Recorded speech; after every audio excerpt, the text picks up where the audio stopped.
when Paul first came to you, Daniel, yes, what was the idea? What was it that he sort of spoke to you about? I absolutely can't remember. He had a few pages that he dug up from his office, which had been swirling around for quite a while, I think. And he had a short story which we both read. And all I can remember about the beginning is that there was a man and a woman, and the man was a bit older, and he got what happens when he gets sick, and the woman begins to take care of him. That's as far as I remember, that was what we began with. Okay. And this would have been a couple of years before you started filming? Yes, yeah. And so how does it progress from there? It starts... It's one of those things like, remember those programs where you won a prize and you got 10 minutes to ransack a supermarket and just sweep. Help yourself to stuff off the shelf. So you're not really that... Things narrow down as you go along, but it begins very broadly just with ideas, which may or may not start to fit somewhere, and may then, even if they fit, get discarded later on. So it's very abstract. Vicky, on the second day you were... Well, that was on the hill where we walk. Yes. And the only thing we're saying now is 2 lines or something. Yeah. And you have the cliffs in the background. There was quite a lot of text, and I just never said it. Yeah, I remember that well. You planted your standard in the ground, and this is me. You better learn to live with it. I don't know, I couldn't say it. But then in the end, now the scene it made so much sense that I wouldn't say it, because even from there, he took away much more. That was, because it was all to explain Alma. It was self-conscious, which, you don't know with dialogue, and really until you start speaking it. Not aloud to yourself, but, when you start working with a person, and then very often it just doesn't quite seem to work, and you have to figure that out. Yeah. But you don't know until you actually start doing it together, I guess. And that's right. That very first, that wonderful breakfast scene, as I understand it, you two hadn't really met until that point. I was very nervous. Yes. Were you? Very nervous. I always get nervous. Yes. Yeah. I find that hard to believe for some reason. Well.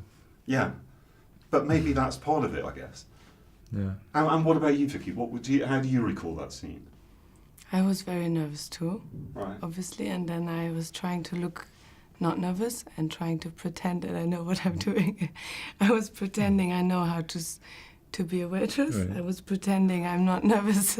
I was pretending I don't care that that's a famous actor, and so I was just pretending everything. And I was pretending so well that I even forgot to look on the floor, and I tripped.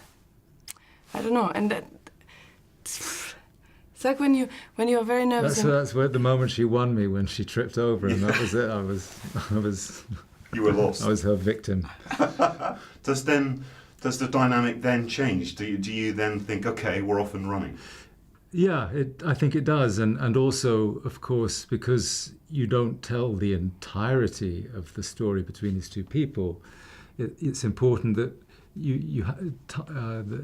it's a life accelerated in a way, and so then you have to find ways of being familiar with each other way before the time that you would naturally be so, and so that there's a different kind of work. And did you know much about that world of haute couture before? To say that for myself and Paul, what changed it radically was the moment when we, in complete innocence of what we were letting ourselves in for, thought we needed to find a profession for this man. We had a sense of what his character might be, but we didn't know what his profession was, except it was in some creative field. And something lit up when we thought of him being a couturier, but it was only subsequently, when we were feeling really pleased with ourselves, we realised we'd now got an enormous mountain to climb.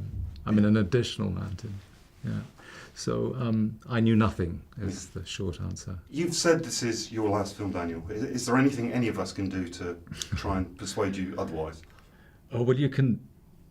I mean, you're welcome to try, but I mean, it's certainly true that it's a rash thing to do to make any decision. A bit like they say, don't,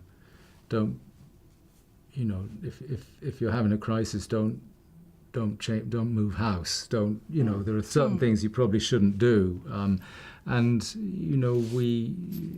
I know Vic is the same. That you finish a piece of work and you need to go to a home for the bewildered for a while. You just don't quite know how anything functions the way it did before. So it's a rash thing to do to make a big decision. But I've been through that process many, many times, and I understood when I made my decision that that was not probably the best time to do it, but it's kind of precisely because of the understanding of this thing that I did. Anyhow, enough said. And your experience with Paul, you didn't get to say.